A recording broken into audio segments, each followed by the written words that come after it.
خواہ مخواہ چاہتے ہوئے ولنگلی کوئی مس کنڈکٹ کر لے، اس کا ارادہ پہلے سے موجود ہو، تو اسے ان کلین ہینڈ کہا جائے گا، بصورت دیگر اسے کلین ہینڈ تصور کیا جائے گا۔ ان کلین ہینڈز میں دوسرا فیکٹر جو ہے وہ ہے سائلنس، خاموشی۔ If a party gains an unfair advantage over another by artful silence, he cannot get equitable aid۔ اگر ایک پارٹی کا فائدہ ہو رہا ہے دوسرے پارٹی سے لیکن وہ فائدہ انفیئر ہو، قانون کی روح سے وہ فائدہ، وہ ایڈوانٹیج اگر انفیئر ہو، اگر جسٹیفیبل نہ ہو، تو ایسی صورت میں یہ پارٹی دوسری پارٹی کے خلاف ایکویٹیبل ایڈ حاصل نہیں کر سکتی، کیونکہ وہ تو خاموش رہ کے ایسا فائدہ حاصل کر چکا ہے جو کہ اس کا حق نہیں بنتا تھا۔ نیکسٹ فیکٹر ہے similar but distinct miss conduct. If a plaintiff is guilty of similar misconduct in the same case, he will not be awarded any equitable relief۔ اگر plaintiff یعنی دعویٰ کرنے والا سیم مس کنڈکٹ کا گلٹی ہو، جو مس کنڈکٹ اس کے خلاف ڈیفینڈنٹ نے کیا ہے، اگر پلینٹف نے بھی وہی مس کنڈکٹ اسی کے خلاف ڈیفینڈنٹ کے خلاف کیا ہو، تو ایسی صورت میں پلینٹف کو کوئی ایکویٹیبل ریلیف حاصل نہیں ہو سکتی۔ The degree of misconduct may be equal or less۔ ہو سکتا ہے کہ مس کنڈکٹ کی ڈگری، اس کی شدت یا اس کی برابر ہو جو ڈیفینڈنٹ نے کی ہے، یا اس سے کم ہو۔ مثلا دو افراد اے اور بی ایک دوسرے کو تھپڑ مارتے ہیں، یعنی اے بی کو اور بی اے کو تھپڑ مارتے ہیں، تو نہ اے کو حق پہنچتا ہے کہ وہ بی کے خلاف ایکویٹیبل ریلیف حاصل کر لے، نہ بی کو حق پہنچتا ہے کہ وہ اے کے خلاف ایکویٹیبل ریلیف حاصل کر لے۔ ہو سکتا ہے تھپڑ کی شدت میں فرق ہو سکتا ہے اس کی تعداد میں فرق ہو، لیکن دونوں نے وہی مس کنڈکٹ کیا جو ایک نے دوسرے کے خلاف کیا تھا۔ سو ایسی صورت میں وہ ایکویٹیبل ریلیف حاصل کرنے کے حقدار نہیں ٹھہرتے۔ Next factor, misconduct during the suit۔ A party may be banned from relief by misconduct which occurred after the suit was brought۔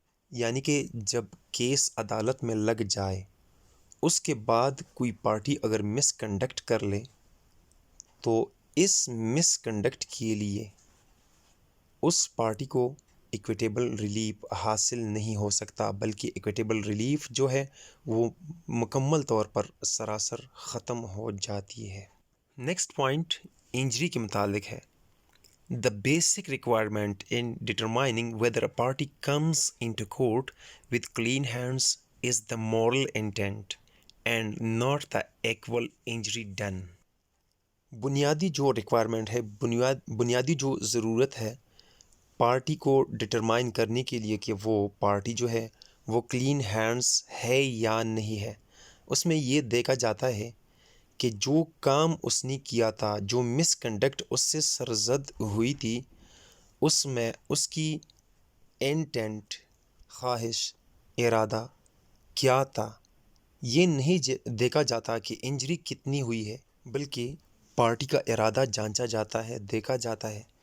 مثال کے طور پر کوئی بندہ روڈ سائڈ پہ کھڑا ہے، اچانک وہ روڈ کی طرف چلا جاتا ہے، آگے سے ایک تیز رفتار گاڑی آ رہی ہے، آپ نے اس کو زور سے کھینچا اور کھینچ کے فٹ پاتھ کی طرف اس کو دھکیل دیا، ادھر وہ گر گیا، تو گر کر اسے کوئی چوٹ آ گئی، کوئی زخم آ گیا، تو پھر یہ نہیں دیکھا جاتا کہ اسے زخم آیا ہے، کتنا زخم آیا ہے، کتنا نقصان اس کا ہوا، یہ نہیں دیکھا جاتا، بلکہ آپ کا انٹینٹ دیکھا جاتا ہے، آپ کا ارادہ دیکھا جاتا ہے۔ آپ نے تو اس سے گاڑی کے ٹکر سے بچانے کی کوشش کی، اس لیے آپ کو گلٹی نہیں بلکہ کلین ہینڈ تصور کیا جائے گا۔ انشاءاللہ نیکسٹ لیکچر میں ہم applications of the maxim he who comes to equity must come with clean hands کے متعلق ڈسکس کریں گے۔ امید ہے آپ کو یہ ویڈیو پسند آ گئی ہوگی، تو پلیز چینلز کو سبسکرائب کیجئے، ویڈیو لائک کیجئے، شیئر کیجئے، اپنا خیال رکھیے۔ اللہ حافظ۔